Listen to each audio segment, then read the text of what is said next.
They said it would never last. Did they really? And against all odds, we're back for our 4th episode.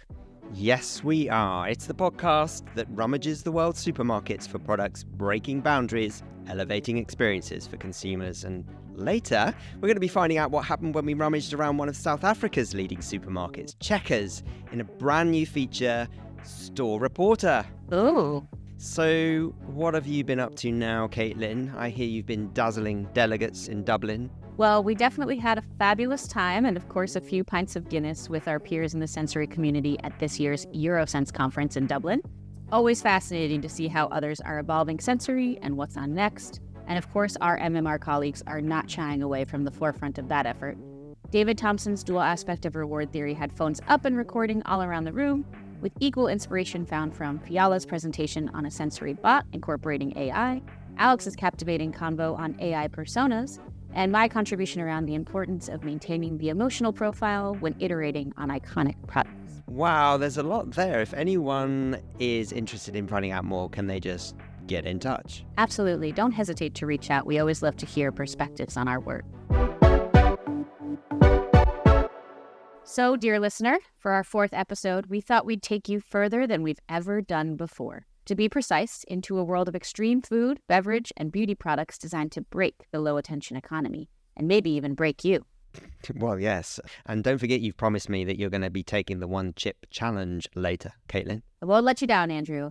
I may have to check the Impact Makers Health and Safety Manual first, though. But yes, all being well, I will be squaring up to the world's hottest chip to experience firsthand just how far manufacturers will go to set TikTok alight and sell more product. And it's not just the brands that you may never have heard of that are getting involved here. So there's this story from Doritos. PepsiCo could be about to bring back roulette Doritos here in the UK. Ah, right. That's the product where one chip in every handful from the bag could potentially bring you to tears, right? Yes. And they've registered roulette with the Trademark Association, but they've also registered Ignite, Extra Flaming Hot, that's with 2 X's, by the way, in extra, Extreme Heat, all been registered in the recent weeks. And after reporting flat results, I think, this is a sign that PepsiCo is looking to inject a more impulsive dynamic into their salty snack range. Now, I hear that you've bagged an interview, get it, bagged, with the world's biggest snack company later. So I think that's going to be really interesting because PepsiCo, they're doing some really cool things at the moment. Don't you mean hot things, Andrew?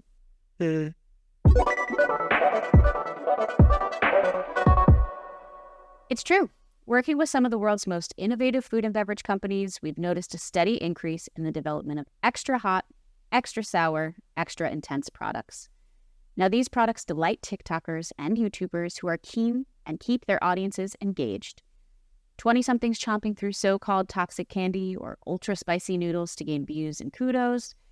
So let's bring our social media correspondent, Shania Wilson at the Together Agency, and ask, has the world gone completely mad? If you're off social media, then the answer is probably yes. However, for TikTokers and YouTubers, extremes are becoming the norm. It's a hype cycle that cannot be ignored because it's bound to impact the wider category dynamic. One recent example that continues to build is the Korean buldak noodles takeover, with creators challenging themselves to take the heat. Although some users have been begging for this product to be less spicy, others have been pushing for more flavours and requesting that they actually turn up the heat level. Denmark, you thought buldak was too hot to handle. But this made us more famous, and now we're back and hotter than ever. Just to give listeners a sense of proportion here, Denmark recently recalled several types of buldak noodles because they were too spicy. The Danish Food Administration found that they could pose a risk of the consumer developing acute poisoning. Do you have any other hazardous foods for us today, Shania? Plenty. Some listeners will remember toxic waste from their teens. Gen Z and TikTok have rediscovered this eye-watering phenomena too. Search hazardously sour on TikTok and you'll find plenty of creators sweating, swearing, and biting their tongue whilst holding offending foodstuffs in their mouths. Here's a flavour of them.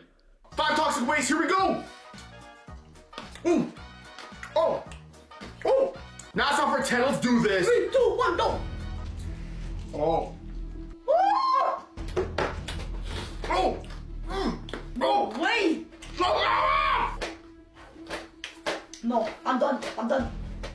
Okay, now I love extreme sour, but this is starting to sound like a horror movie. Is there anything trending in this extreme space outside of food and beverage? Absolutely. Extremes are everywhere on TikTok. It's a hype cycle that has the Victor and Rolf Spice Bomb, a fragrance, not an ingredient, making waves, with many creators testing the spray to experience its intense explosion of heat. And I've discovered a viral hydrating collagen mask. It works by going completely transparent, and TikTokers are finding out how long the product takes to kick in. Some are wearing it on long-haul flights to document its progress, and you can imagine the number of dramatic transformations across the platform. Absolutely, and that's a dramatic transformation I've actually undertaken myself. Coming back from Eurosense this past week, I tried that mask, not quite while I was on the flight, but post in a jet lag state, and when I woke up in the middle of the night, it kind of shocked me in the way that it looked like a second skin after going completely transparent. I've also learned to bring an extra mask with me because of the excitement it causes with my seatmates, who I often offer that second mask to experience themselves. Shania, thanks so much for keeping us up to date. Keep tracking those trends for us. Goodbye. So, Caitlin, as you might expect, I've been spending the past few evenings roaming the supermarket aisles here in the UK, and I have to report that the savoury snack aisle is on fire at the moment. I think this is probably going to accelerate because I'm reading here that Takis brand from the US, so you know Takis, right? Yes, very familiar with Takis. They actually started in Mexico, I think, in the late 90s, but they've certainly become a sensation in the US. You know, we're not always known as the most spicy-loving culture, but I'll say Takis has cemented a permanent position. And I mean, it's even in the co-op here to show you how deep that they are now anchoring themselves here in the UK. I also read that Aldi, so they bought a few pallets of this snack brand, and they had to limit purchases to one per transaction because of the social media hype. Now, all of these extreme flavors, I think, have proved really interesting to us. There's certainly a source, I think, of incremental volume for many snack and food manufacturers. And it's a way for them perhaps to turn around some volume declines that have been happening recently. Don't you think? I think so. And to your point, you know, we've seen not only spiciness come out in the extreme, but sour. It seems consumers are really seeking out these more intense experiences, and large companies are willing to provide. So that's why, to avoid pepper spraying our entire main office, we've moved into the SSC, that's our Sensory Science Center here in Wokingham in the UK, to break down a series of different products that we've seen potentially to represent the extreme. So we've got Fiala here, our lovely sensory correspondent, who is going to help us go through some of these and taste some of these products and talk about just how extreme they potentially are. Yeah, and looking around the table, it does feel like this is all about, you know, creating a little bit of excitement. And if you hark back to COVID, think about all that food, that traditional food, that comforting food that we were eating. You know, it was all about known safe places. But this just feels a bit like a correction, perhaps, moving to more extreme experiences with that push from social media hype. Tempting us to try more extreme experiences and actually to share those experiences. But there is also almost a little bit of science, I feel, embedded into this. I mean, I remember back at my university years, and undergrad days are a few years ago now. But I know that actually your desire for complexity is actually driven from what type of foods you're exposed to as a child. And the more different foods you have, the wider your repertoire or your desire for a complexity is. Whereas if you've got somebody who actually, and we all knew that kid at school that would just have beans on toast, or that's a UK thing there, Caitlin, but their foods were very quite limited. Well, that then carries on into adulthood. It doesn't mean to say that actually if you had a lifestyle when you were younger of just having limited food, you're stuck with that, because you can kind of retrain yourself. And a good example of that is actually if you're thinking about, again, during COVID, all those people that lost their sense of smell and taste, you can actually train that back in. And I clocked that Holland and Barrett are actually producing products to do exactly that. So like yourself, Andy, I went off to the local supermarket and started off buying some sweets and some snacks. I'm going to have to say I came back quite proud with some of what I thought were diverse sweets in the UK. And now I've rocked up here and I've got a whole load of really challenging looking US products. Absolutely. Warhead specifically is something that touches on what you mentioned about childhood for me, Fiala. as kids in elementary school, we would go through the Warhead Challenge where we'd see how many black cherry warheads, which we arguably thought was the most intense flavor, a person could put into their mouth before they needed to run to the water fountain to rinse off that extra sour layer. So it was often hidden away in notebooks and often confiscated by teachers as well. It is interesting looking at some of these products that probably about half of them are directed at younger audiences, aren't they? So it makes you wonder, in 10 years' time, what young adults will be demanding for dinner. Yeah, I mean, as much as you kind of think promoting sweets is not the healthier of options, I mean, some of these things are getting our youngsters to kind of try new, challenging tastes. And yeah, you say they're aimed at kids, but hey, I'm a big kid here. I love these things too. There's nothing I love more than some of these sour sweets. So they might be aimed at kids, but big kids too as well. And do we think that manufacturers' attempts to reduce, salt and sugar in products these days, could that account for what we're seeing here, which is this idea of compensating? Well, if it doesn't, then maybe it should do, because I think that's, we're often asked to work with clients to help reduce salt and have that's the only thing that changes, but not particularly change the flavour delivery. And we've pushed back on quite a few clients saying, hang on a minute, there's an opportunity here to actually change the way the product delivers in the mouth. So, dial up something else or put something else into it. So yeah, why not? Why not use the fact that you're having to change for something for legislation to actually really power up the products and more importantly, power up that product experience. And data from Pringles here in the UK says that the sort of spicy sector, if you like, of savoury snacks is around 10% of the category. But notably, it is growing at 11% in an otherwise flat category. So it's where the growth is now. And just looking around, that is very evident. And if you think about that, it's also where the space is to grow, isn't it? If you think of like your normal, I will say normal now, so I think these extreme products aren't normal, but if you think of a conventional or everyday products, they are in a set space. Some of these products are pushing out into new territory. There must be more space there to innovate. Yeah. Shall we try some of them? Are we feeling really brave? So picture, if you will, dear listener, we are surrounded by bags and boxes and tubes of extreme products, and you'll be able to see some pictures if you go to at Impact Makers Pod. That's our Instagram. And if you could imagine, these products are quite extreme in their color, regardless of format, the way that they're communicating their experience from the outside. So eager to see what's inside the pack.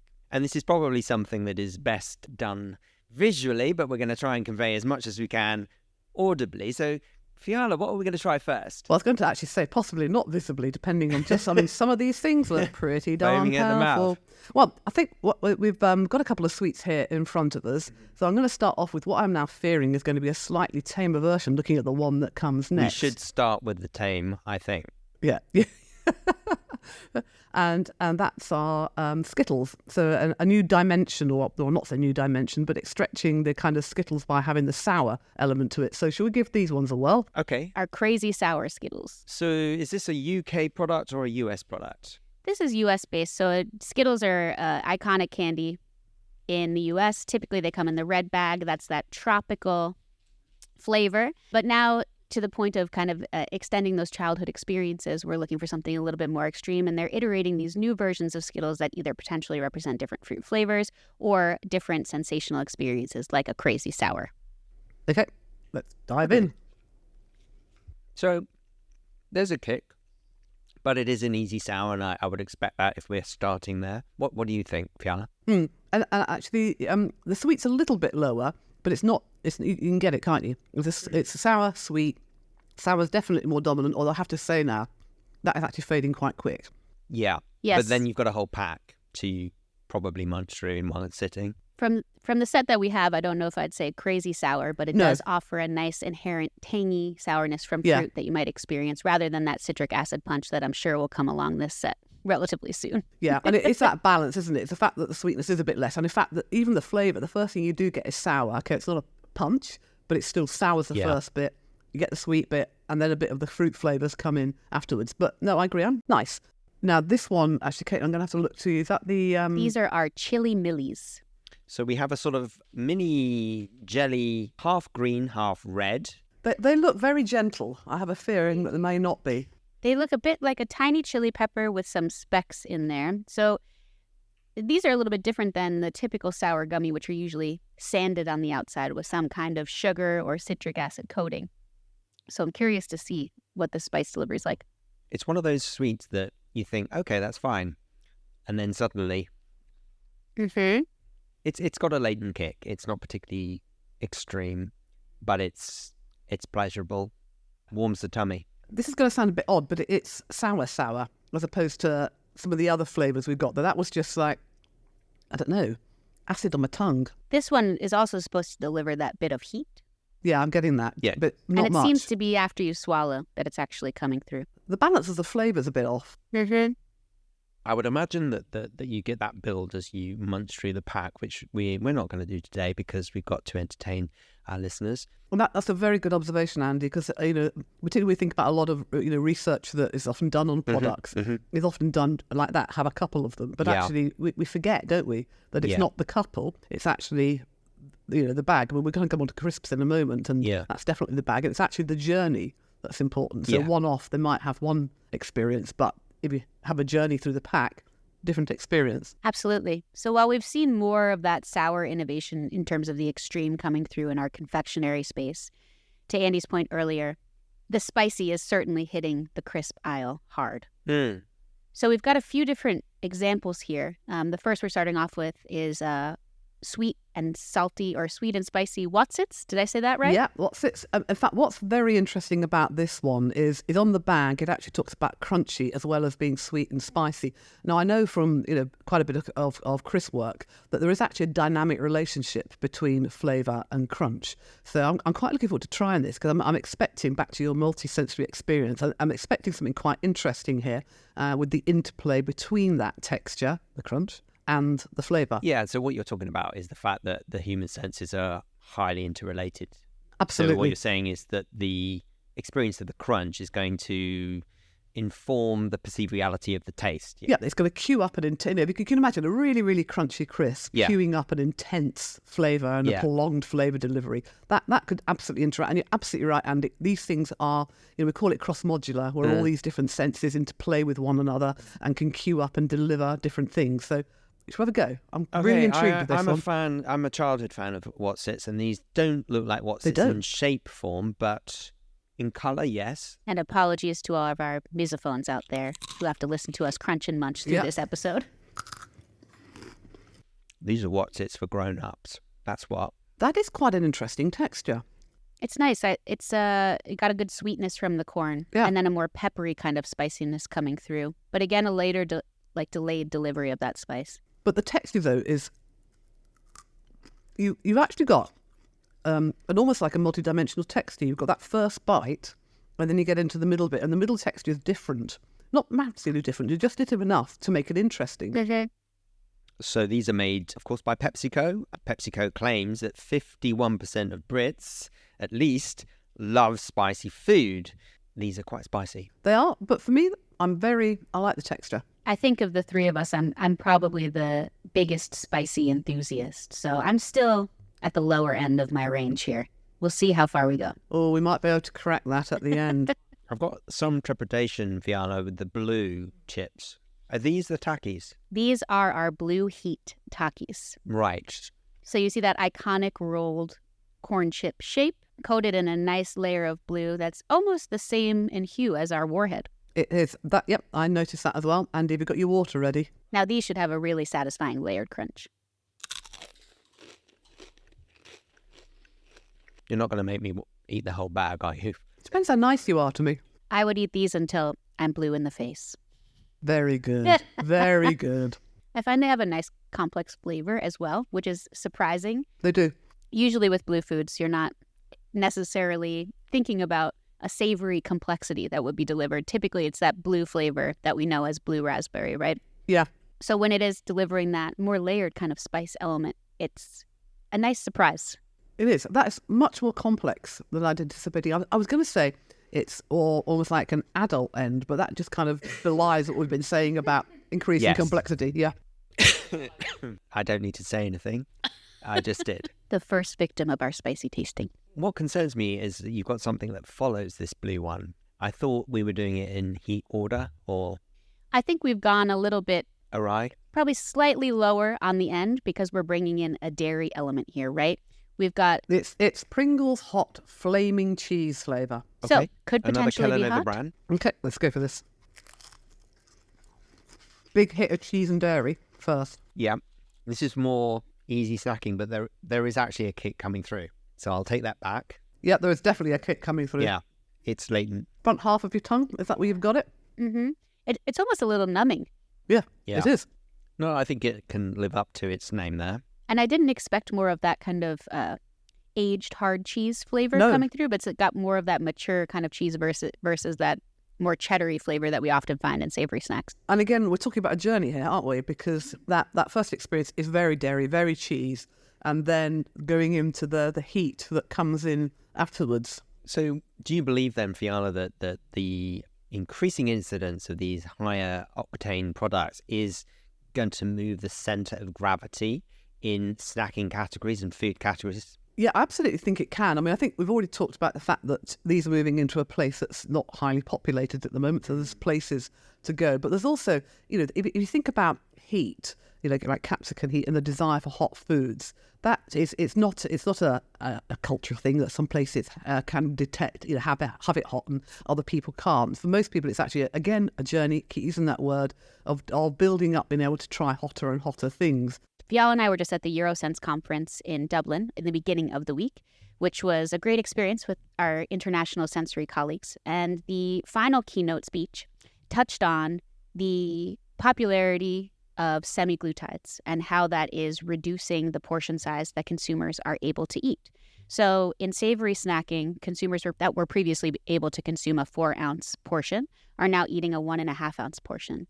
So is there something to be said about these extreme experiences that can only be consumed in smaller amounts, but potentially deliver the same impact as a larger portion would for those people? I really like that. So if we are reducing serving sizes, you want what you do have to have that higher impact, don't you?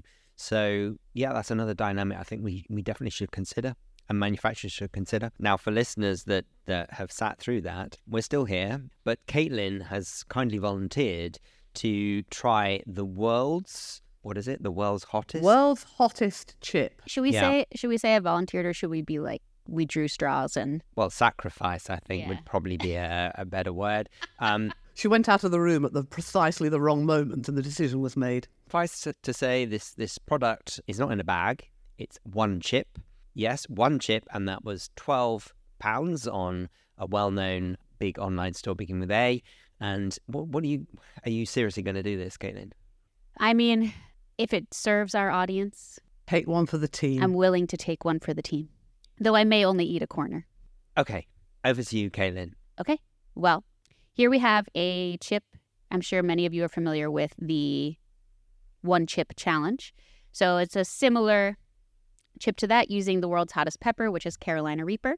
Now, I have to say, this product is neither suitable for children nor teens, and it's actually promoted to be purely created for the pleasure of extreme heat and pain. Pleasure. So I'm not sure how complex this will be in flavor as compared to some of our other products. It has a little skull on the outside. I might need scissors to open it. So, to wrap up our episode, though we'll do it off the mic, but on the gram, I will sacrifice myself for the podcast and attempt the One Chip Challenge, though it might only be one corner of the One Chip Challenge. So tune in at Impact Makers Pod to see me probably turn red. I can't believe you're doing this, Caitlin. Well, I might rope you into Andy. Okay, so we've said goodbye to St. John's Ambulance, and now, Fiala, what is your summation of what we've just experienced? Yeah, the multi-sensory experience, I think, the crunch, the texture, having products that have that textural journey as well as that flavour journey, just making it more engaging, more interactive, more exciting. And for some of the things that we've tried today, when that's right, it's really good. Okay, so the centre of gravity is moving. Ladies and gentlemen, we are going off to the water cooler.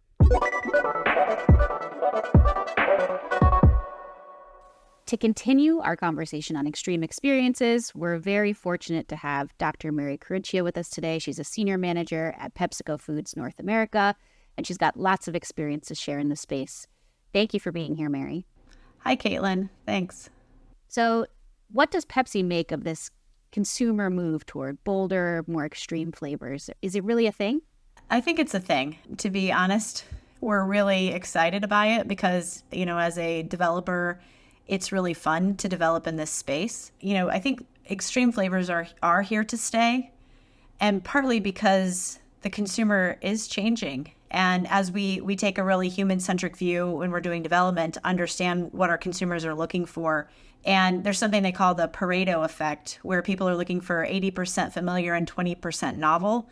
But I think the familiar is becoming more extreme, and therefore that 20% novel is becoming extremely extreme. It's a really interesting theory. We've had some passing thoughts on why this might be coming about as well.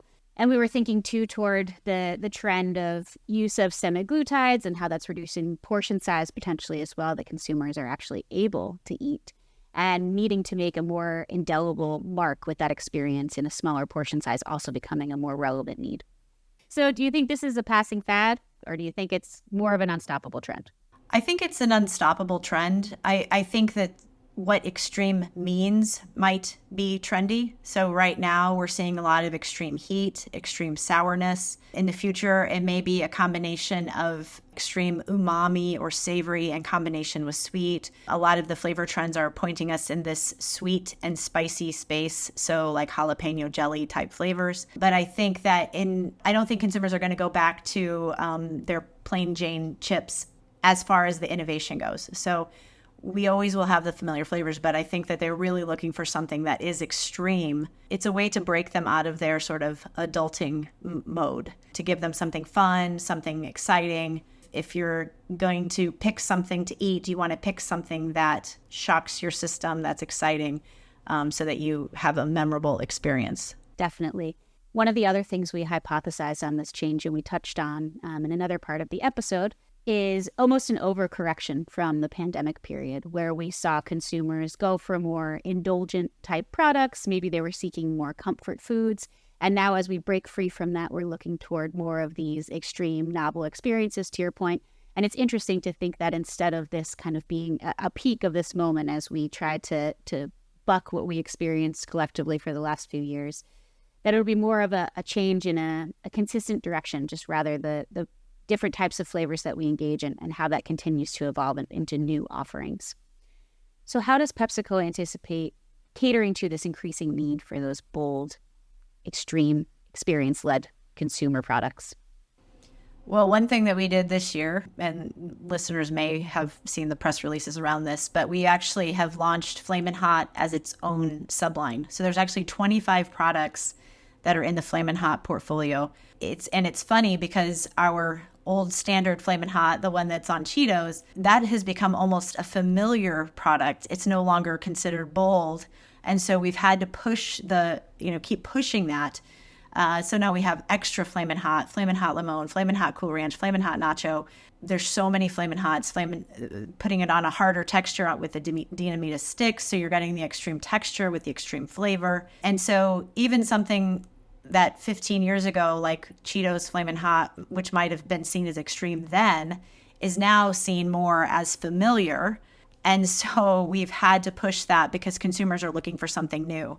And I think you're exactly right about the pandemic, is that during that time, there was so much uncertainty and everybody was looking for their old friend, the familiar comforting snacks, familiar comforting foods. And now that there's still a lot of uncertainty, but now people are looking for something that's more exciting and that shakes them out of their routine and makes them feel kind of more alive, more engaged. And there's also a sense of competitiveness amongst consumers, especially younger consumers, where it's almost like where you want to show that you're bold and brave yourself by having these extreme experiences. Is there any concern around maintaining mass appeal for those consumers that may not want to have those extremes? Of course, we're the market leader for snack foods, so we always want to have appeal to a large number of consumers. But I think that balance between the familiar and adventurous is where we can be able to play in both spaces.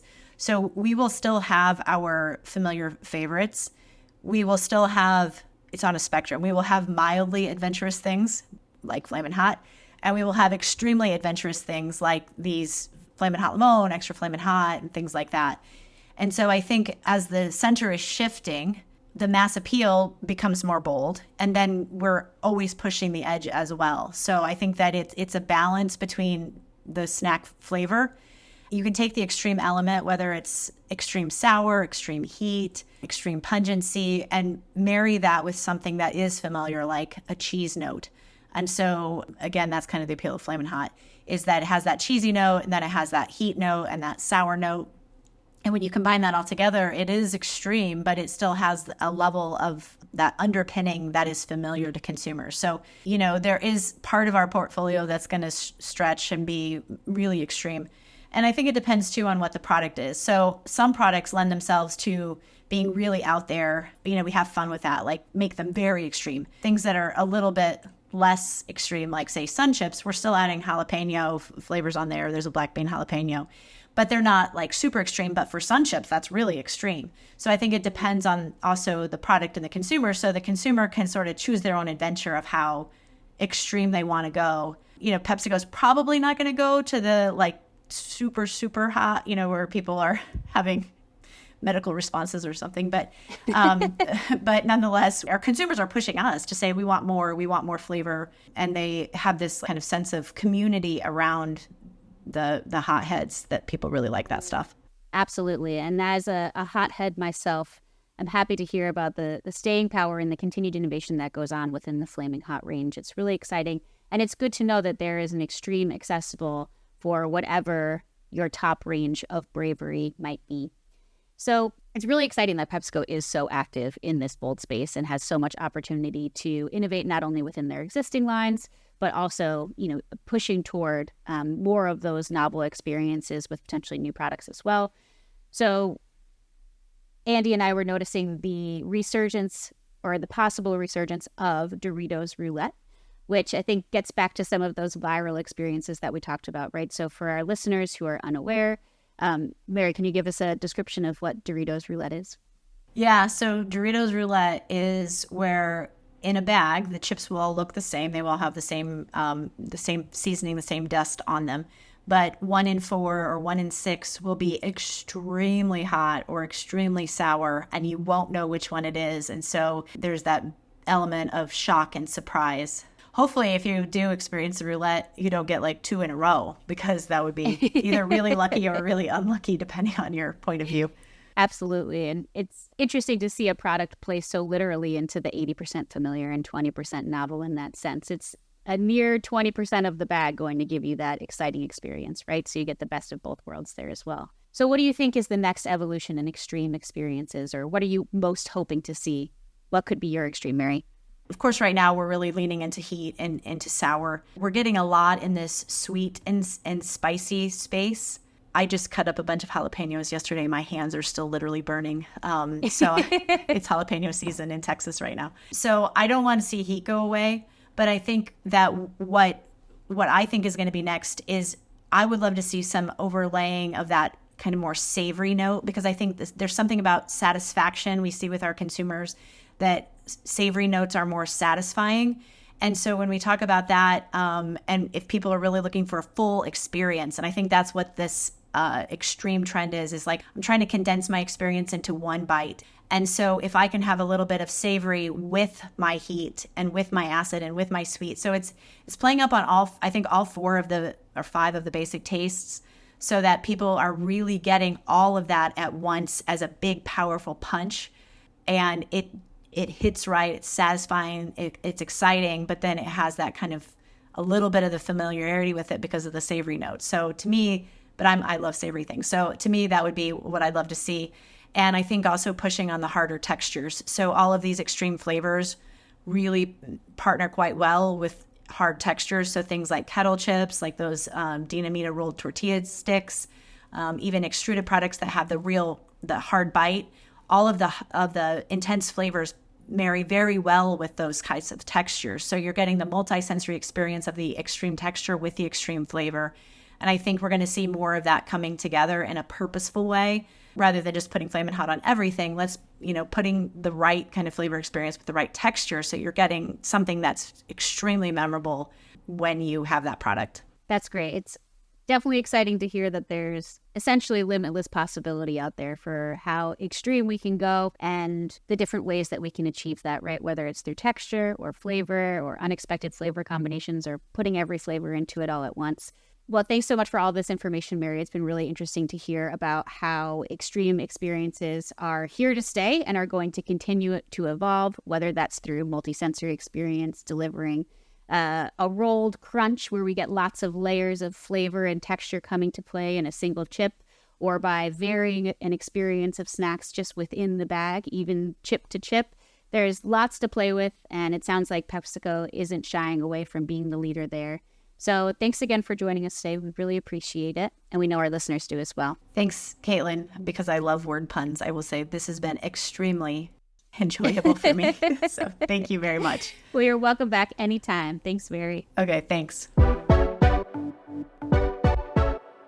Well, we like to mix things up a bit here on the Impact Makers podcast, so that's why we're launching a brand new occasional feature, Store Reporter. And so we're going to be tasking our people around the planet to pop into a local retailer and offer us all a flavour of what's new and interesting. And for our first edition, I'm enamoured to be welcoming Ree from our South Africa office in Durban. Hello, Ree. Hi, Andrew. Great to be your first store reporter.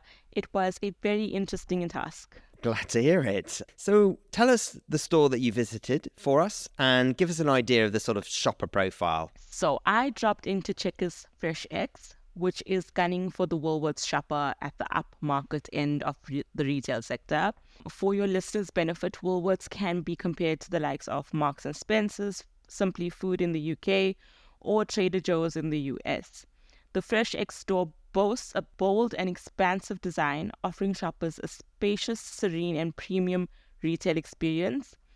It's a stark contrast to the typical South African shopping scene, which is usually very cramped, with aisles teeming with people and limited room for navigation. Yes, I kind of remember this on my last trip to South Africa.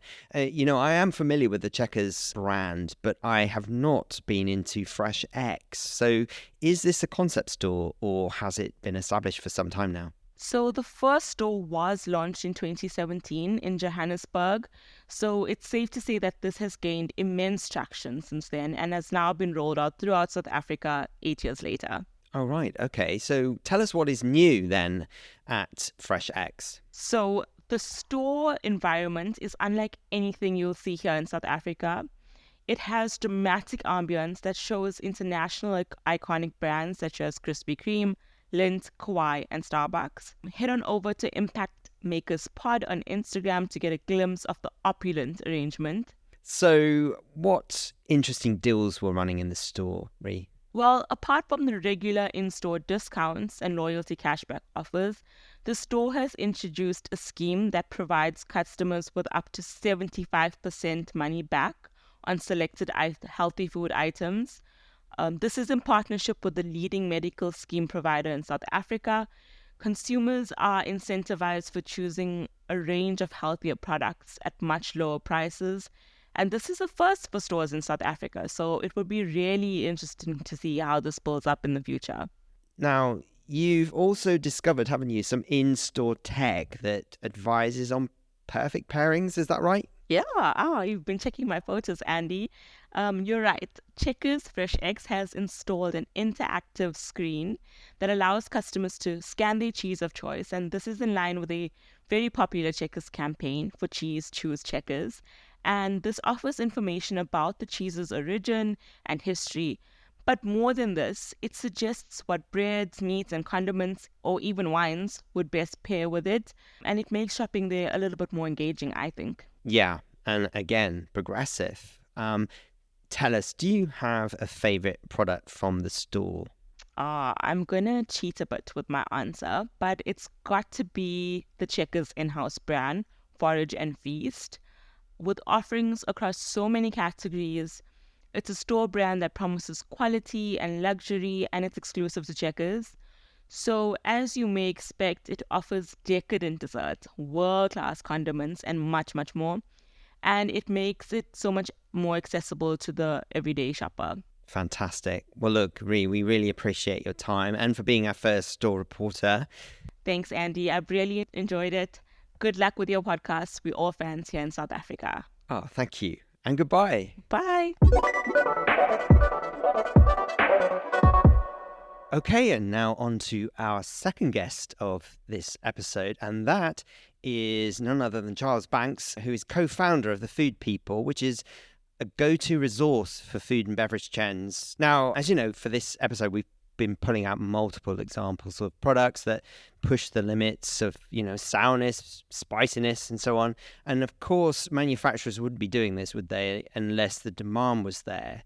So does The Food People have a view on why consumers today are more likely to gravitate towards these bolder product experiences? Yeah, it's a great question. I think there's a lot of different elements going on here. I think first and foremost, food and drink is social equity. It's a manifestation, it's a statement about you, and it makes you stand out or not. So if you're eating something that is perhaps a little bit out of the norm, then you stand out in that social context. I think for us as well, we're also living in an era of what we call permissibility of extremes. So it's okay to put flavours together that perhaps you wouldn't have done before, being constrained by perhaps norms or unwritten rules, I suppose. But now bigger, bolder flavours can combine. I think there's a certain sort of excitement or intrigue that goes with contrast, not only socially but also organoleptically as well. When you eat chocolate with chili in it, the sweetness of the chocolate opens your palate and allows the spice to build and you to appreciate more. The cacao in the chocolate brings out the richness of the spices. More broadly, there are a number of themes within this area that we see coming through. More umami layering. So an example of that might be an Asian chili crisp, but one that's been smoked and fermented, and then having that with an XO sauce. We call that swavory. So sort of sweet and savoury together. Things like miso caramel is a really good example of that. We also talk about swalty, sweet and salty, or spicy, which is, of course, sweet and spicy. The hot honey trend is a really good example of that. I was interviewed for an article for the Sunday Times at the weekend and talking about how that has become ubiquitous over time. Other thoughts on that? Saltiness or savouriness is a flavour and enhancer. When you combine that with something sweet, again, you've got that layering of flavour. Only recently it was discovered that there are some special taste buds on the tongue that are actually triggered by the presence of salt and sweet. Those sort of sweet taste receptors are only activated when salt is present. And I have to be honest, there's a bit of me that also believes that there's a bit of primeval instinct in there as well. Sugar is an essential form of energy and has been for millennia, and salt is also essential for life as well. So a lot of examples there, and you refer a lot to perhaps some culinary exploits in food service. Do you have examples of products that you feel are pushing the envelope when it comes to what's on the shelves of retailers around the world? Yeah, I think increasingly we see those combinations, particularly that are there to expand the boundaries and blur the edges of categories, pushing in these directions. And literally a couple of examples from the last few weeks. We've seen Trader Joe's in the US launch a green tea and yuzu spread. That's a really good example of how we've got sweet and bitter and sour together. Spam, their sweet Korean barbecue flavour. So that's a very everyday ambient meat product that they've taken in that sweet and savoury directions. Jaffa cakes, great example. Cola bottle flavour, that's sweet and sour working together. What surprises me when you ran through that list is the Spam. I have not seen this. But when we are seeing Spam doing, what was it, Korean barbecue flavour, yeah. Well, I mean, anything's possible. I mean, what we've had a view on what we think these products are, the extremes are doing to the mainstream, and I suppose Spam is possibly sitting, in the mainstream area.